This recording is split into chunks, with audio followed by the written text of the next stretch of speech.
আসসালামু আলাইকুম ওয়া রাহমাতুল্লাহি ওয়া বারাকাতুহু। ভিউয়ার দেখতে পাচ্ছেন মিনহাজ ভাই কিন্তু কাঠের টুকরাগুলো একটা একটা করে দিচ্ছে, আর পায়ে বাটন আছে সেখানে চাপ দেওয়াতে কিন্তু দিলগুলো মোটরগুলো কাছে এসে কিন্তু ছিদ্র হয়ে যাচ্ছে।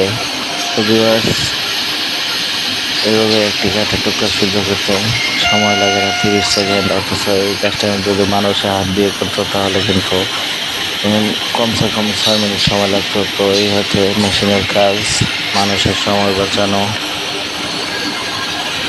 দেখতেই পাচ্ছেন কীভাবে একটা করে একটা ছিদ্র হয়ে করতেছে মিনহাজ ভাই। তো ভিডিও ভালো লাগলে অবশ্যই লাইক, কমেন্ট ও শেয়ার করবেন, আর নতুন হলে অবশ্যই আমার চ্যানেল সাবস্ক্রাইব করে পাশে থাকবেন। তো দেখেন মেশিন দিয়ে ছিদ্র করার পর কিন্তু সবগুলো ছিদ্র পারফেক্ট এবং একটি সমান্তরাল সাইজ হচ্ছে। ধন্যবাদ সবাইকে, সবাই ভালো থাকবেন। খুদা হাফেজ।